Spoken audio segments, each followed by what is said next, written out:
Hello everyone, स्वागत है आपका नेटवर्क सुरक्षा में। तो आज हम समझेंगे FortiGate फायरवॉल को as a DNS server for LAN users कैसे यूज करते हैं। Right. DNS server for LAN user means कि जो हम DNS IP as a DNS server user systems में कॉन्फ़िगर करते हैं। राइट। चाहे वो डीएचसीपी के थ्रू डीएनएस सर्वर मिले या मैनुअल कॉन्फ़िगरेशन के थ्रू आईपी कॉन्फ़िगर करते टाइम मुझे डीएनएस सर्वर कॉन्फ़िगर करना पड़ा यूजर की मशीन में। तो FortiGate firewall as a DNS server कैसे एक्ट करती है एंड उसको हम रियल लाइफ में या किसी इन्वायरमेंट में कैसे यूज करते हैं। ओके। तो उसके लिए क्या है, सबसे पहले हमें डीएनएस सर्वर फीचर इनेबल करना पड़ता है। बाय डिफॉल्ट ये FortiGate फायरवॉल में डीएनएस डेटाबेस फीचर डिसेबल रहता है। ओके। तो चलो समझते हैं कि FortiGate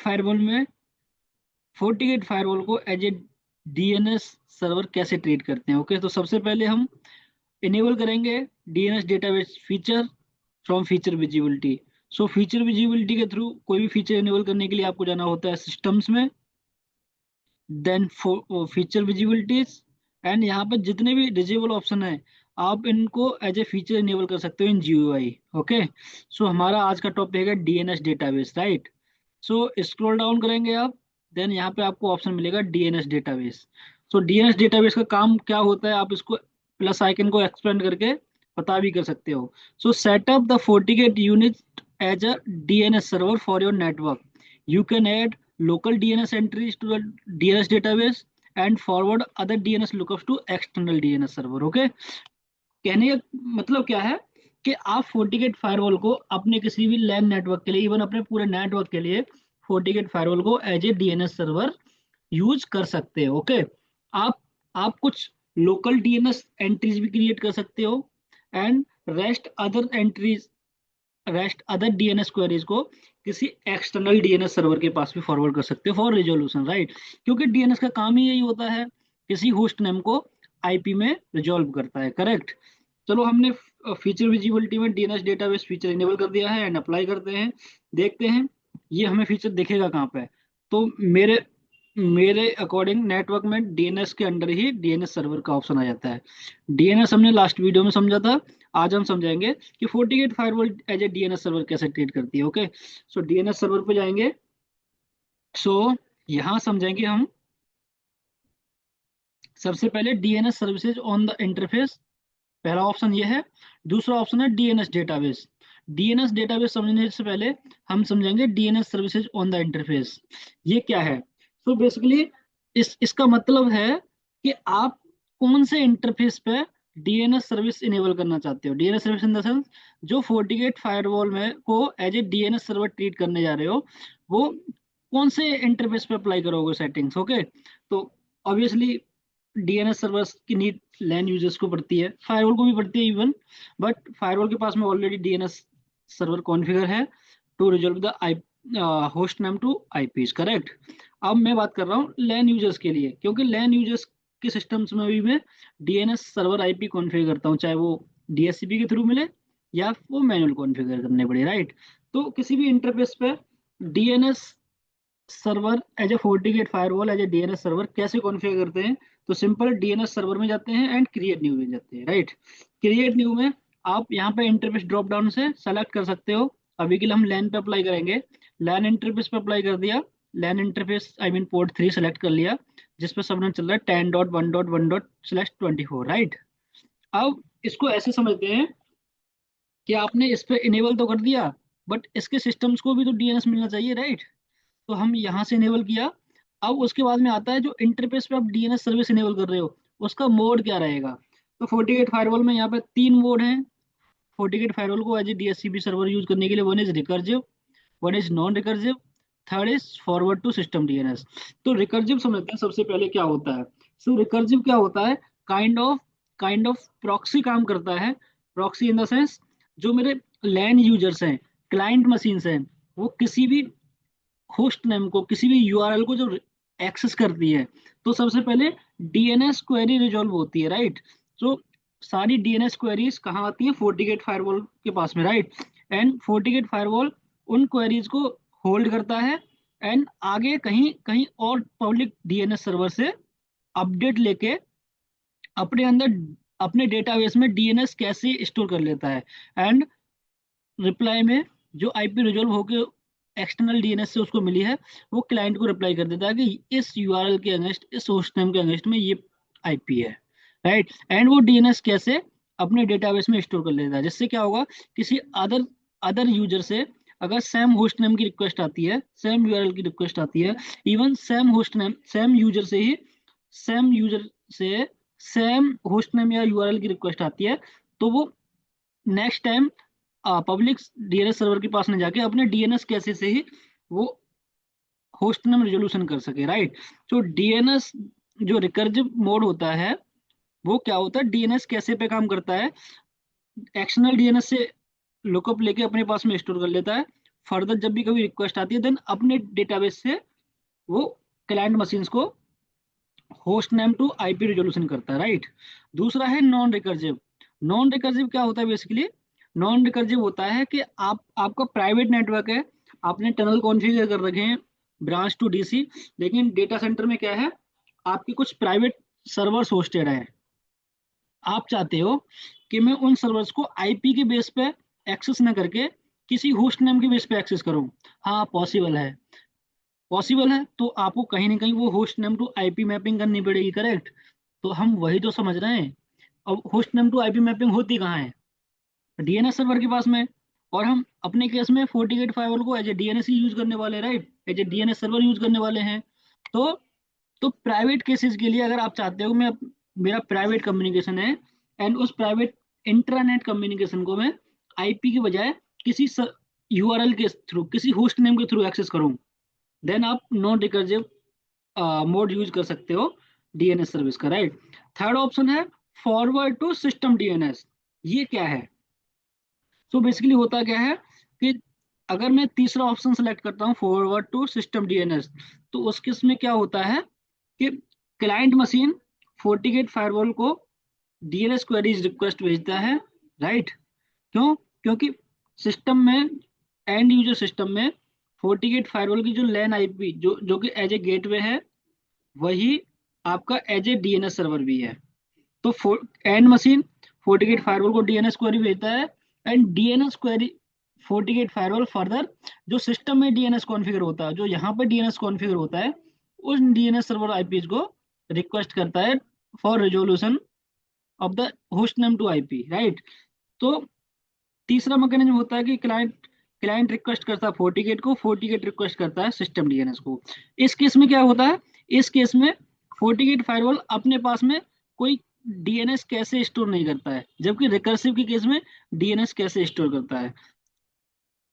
अंडरस्टूड। अच्छा, इंटरफेस समझा हमने, इंटरफेस होता है कि कौन से इंटरफेस पे आपको डीएनएस सर्विस इनेबल करनी है, मोड हमने समझ लिए। थर्ड ऑप्शन है डीएनएस फिल्टर, कि डीएनएस फिल्टर आपने सिक्योरिटी प्रोफाइल्स में पढ़ा होगा, नहीं तो मैं अपनी आने वाली वीडियो में भी डीएनएस फिल्टर बताऊंगा। तो DNS filter is similar like web filter, कि किन किन डोमेन्स को आप अलाउ कर सकते हो, किन डोमेन को ब्लॉक कर सकते हो for IP resolution. Web filtering okay, web content allow block okay, लेकिन उन उन वेब कंटेंट्स के डीएनएस क्वेरीज आपको रिजोल्व करानी है या नहीं करानी है। इट मीन्स फायरवॉल के थ्रू डीएनएस रिजोल्यूशन अलाउ कराना है एंड कुछ कुछ डोमेन्स का डीएनएस रिजोल्यूशन ब्लॉक कराना है, तो आप इंटरफेस लेवल पे ही डीएनएस फिल्टर प्रोफाइल कॉल कर सकते हो। डीएनएस ओवर HTTPS DOH हमने लास्ट वीडियो में समझा ही था कि ये कुछ नहीं है, अगर आपको डीएनएस क्वेरीज इनक्रिप्टेड वे में भेजनी है ओवर पोर्ट TCP 443, तो दो इनेबल कर सकते हो, DOH इनेबल कर सकते हो, राइट।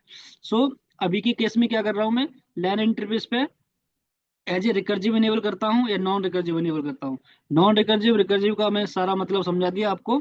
अब ये हो गया आपका DNS service, right, DNS service. अब आप कोई भी मोड इनेबल कर दो, मैं तो बोलता हूँ रिकर्जिव मोड इनेबल करते हैं अगर आप FortiGate फायरवॉल को as a DNS server use कर ही रहे हो तो। हाँ मैं मानता हूँ ये कहीं ना कहीं परफॉर्मेंस को इम्पेक्ट करेगा, क्योंकि ये अपने पास में डीएनएस कैसे एंट्रीज मेंटेन करके रखेगा, ओके। तो अप्लाई दिस सेटिंग। अब पहला ऑप्शन हमने समझ लिया है DNS service on the interfaces, दूसरा ऑप्शन है DNS database.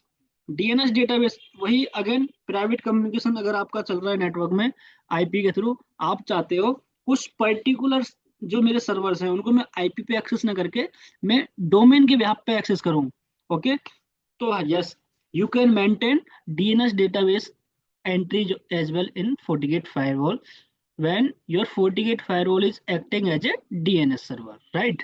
So DNS server database firewall में कैसे मेंटेन करते हैं, सो इसको समझते हैं प्रैक्टिकली। क्रिएट न्यू में सबसे पहले वो पूछेगा इस जो डीएनएस है इसका टाइप क्या रहेगा, तो मैं बोलूंगा भैया प्राइमरी ही है, सेकेंडरी नहीं प्राइमरी है, क्योंकि मैं फायरवॉल ही है मेरा जो डीएनएस सर्वर है मेरे नेटवर्क में, ठीक है। इसका जो जो डीएनएस सर्वर का व्यू है पब्लिक है प्राइवेट है ये आपके ऊपर डिपेंड करता है। डीएनएस जोन क्या है, मैं बोलूंगा जोन तो भैया मेरा मैं यूज कर रहा हूँ प्राइवेट नेटवर्क के लिए अभी इसको, ठीक है, प्राइवेट, ठीक है। अपना डोमेन बताओ, डोमेन कुछ भी हो सकता है, मैं बोल रहा हूँ roundedring.in, ये मेरा डोमेन है, ओके। और जो मेरा सर्वर है मेरा, अब ये तो आपका डोमेन हो गया, क्योंकि आप मान लो कोई भी कंपनी आपकी, तो हर एक कंपनी का अपना डोमेन होता है। एंड सर्वर्स प्राइवेट आईपी के through via tunnel via MPLS via LAN आपके एक्सेसिबल है, बट आप चाहते हो वो सर्वर्स आईपी के व्याप पे एक्सेस ना हो कि मेरे डोमेन नेम के व्याप पे एक्सेस हो, तो ऑब्वियसली आपको डोमेन देना पड़ेगा, डोमेन मैंने दिया। अब ये तो हो गया overview domain configuration, but actual में आपको करना क्या है, डीएनएस मैपिंग करनी है। तो डीएनएस मैपिंग के लिए नीचे आपके पास ऑप्शन आता है कि इस डोमेन के अगेंस्ट में कौन कौन से सर्वर्स हैं जो आपको मैप कराने हैं, तो वो आपको डीएनएस एंट्रीज के अंदर ऐड करने पड़ते हैं, राइट। फॉर एन एग्जांपल, मान लो मेरे पास में एक सैप का सर्वर है मेरे डेटा सेंटर में होस्टेड है, उसको मैं एक्सेस करना चाहता हूँ इस डोमेन के साथ में, और जिसकी आईपी है मान लो होस्ट नेम सैप, जैसे ही मैंने सैप डाला तो ये डोमेन ऑटोमेटिक इसने ले लिया, जहाँ पे मैंने अभी यहाँ पे कॉन्फ़िगर किया था, अभी ये कॉन्फ़िगर किया था roundedring.in सैप, तो सैप, ठीक है, सैप ये आपका डोमेन हो गया सैप के लिए, सैप का फुल्ली क्वालिफाइड डोमेन नेम हो गया सैप सर्वर का। तो सैप सर्वर की आईपी क्या है, मैं बोलता हूँ 10.1.1.10, अभी के लिए जो मेरा लैन सिस्टम कनेक्टेड है लैन में उसी आईपी को एज ए सैप सर्वर मैं मैपिंग कर रहा हूँ, एंड दूसरे की करूंगा वो भी दिखाऊंगा विद प्रैक्टिकल, लेकिन अप्लाई करने से पहले मैं आपको चलो एक दिखाई देता हूँ क्या मुझे ये पिंग हो रहा है होस्ट नेम के बेस पे। एग्जीक्यूट पिंग sap roundedring अब क्या है, मैं यूआरएल होस्ट नेम यूज कर रहा हूँ ना कि आईपी, तो सबसे पहले फोर्टीगेट क्या करेगी, फोर्टीगेट फायरवॉल इसका डीएनएस रिजोल्यूशन करेगी from DSCP server, sorry DNS server, right. देखते हैं, unable to resolve host name, क्योंकि ये यूआरएल इसके पास में कोई ऐसा रिजोल्यूशन मैकेनिज्म नहीं है इसको रिजोल्व कर सके, क्योंकि ये दुनिया में कहीं एग्जिस्ट नहीं करता, क्योंकि ये मेरे डोमेन का प्राइवेट नेटवर्क का होस्ट नेम है।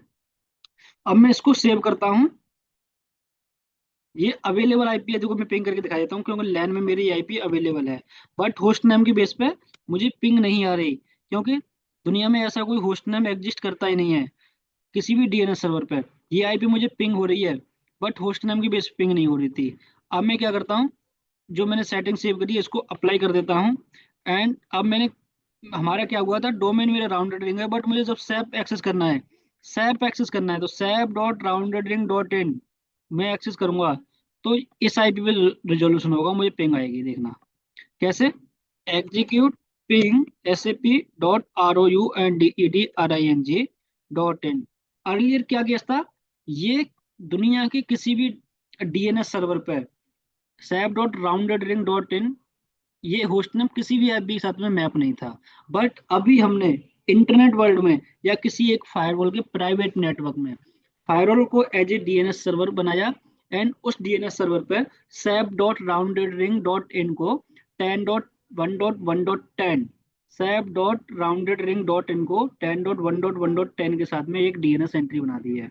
चलो देखते हैं क्या मैं होस्ट नेम की बेस पे पिंग कर पा रहा हूँ नहीं कर पा रहा, तो एंटर करता हूँ एंड यू कैन सी सबसे पहले हुआ क्या, sap.roundedring.in sap.roundedring.in का आईपी के साथ में रेजोल्यूशन हुआ 10.1.1.10, that was not happening earlier, right, it means DNS services FortiGate firewall पर प्रॉपर काम करने लग गई, राइट। अब मैं क्या करूंगा, एक एक ऐसा आईपी लेता हूँ एंड एक ऐसा होस्ट नेम या कोई एफक्यूडीएन यूज करता हूँ जो अभी अवेलेबल ना हो दुनिया में कहीं भी, यानी इवन आईपी भी रीचेबल ना हो, बट आपका ये डोमेन रिजोल्यूशन करके दिखाएगा। दिखाता हूँ मैं अभी। मान लो आपका कोई सर्वर है IP.roundedring.in, आप चाहते हो कि IP.roundedring.in की जो मैपिंग है वो हो जाए 20.10.10.2 से। ठीक है। अब ये मुझे पिंग आए ना आए, लेकिन ये आईपी रेजोल्यूशन डेफिनेटली करेगा, क्योंकि ये मैं डीएनएस सर्वर पे एंट्री मैप कर रहा हूँ। देखो पहले भी दिखाई देता हूँ, execute ping unable to resolve host name, क्योंकि ये दुनिया के किसी भी डीएनएस सर्वर पे ऐसा कोई डेटाबेस मेंटेन ही नहीं है IP.roundedring.in को किसी आईपी के साथ में रिजोल्व करने के लिए, राइट। बट अभी अपने केस में हम क्या कर रहे हैं, फोर्टिगेट फायरवॉल को as a DNS server treat कर रहे हैं एंड उस डीएनएस सर्वर पे IP.roundedring.in को 20.10.10.2 के साथ में हम एक एंट्री बाइंड कर रहे हैं। ओके करता हूं मैं एंड ये सेटिंग अप्लाई कर देता हूँ। देन अगेन ट्राई करता हूँ क्या मुझे पिंग आ रहा है या डीएनएस रेजोल्यूशन हो रहा है, नहीं हो रहा। मैं दावे के साथ कह सकता हूँ ये मुझे पिंग आए ना आए, बट डेफिनेटली ये आपका डीएनएस रेजोल्यूशन डेफिनेटली होगा। किसके साथ में, जो मैंने अभी आपको आईपी बाइंड करके दी है। वो आईपी कौन सी होगी, वो आईपी होगी 20.10.10.2। चलो देखते हैं। आप देख सकते हो ये आईपी मुझे बेशक रीचेबल नहीं है, बट इस होस्ट नेम का डीएनएस रेजोल्यूशन तब भी हो रहा है 20.10.10.2, क्योंकि ये किसी न किसी दुनिया के नेटवर्क में एक डीएनएस सर्वर पे एंट्री बन गई, चाहे ये मेरे लोकल डेटा डीएनएस सर्वर की एंट्री क्यों नहीं हुई, राइट। तो this is how we can configure the DNS services on FortiGate LAN interfaces, as well as you can maintain the DNS database entries also for the private communication, not on the IP, based on the domain names, based on the fully qualified domain names, right. So इस video में हमने यही समझा कि FortiGate firewall को as a DNS server treat कैसे कर सकते हैं, चाहे वो मोड कोई सा भी हो, चाहे वो रिकर्सिव मोड हो, चाहे नॉन रिकर्सिव मोड हो, चाहे forward to the system DNS mode हो, राइट। हमने ये भी समझा कि अगर आप चाहते हो कि इंटरफेस लेवल पे ही डीएनएस रेजोल्यूशन ना हो कुछ कुछ डोमेन कैटेगरीज के लिए, तो आप डीएनएस फिल्टर सिक्योरिटी प्रोफाइल भी अप्लाई कर सकते हो on interface, right. I hope video आपको पसंद आई होगी। Thank you everyone.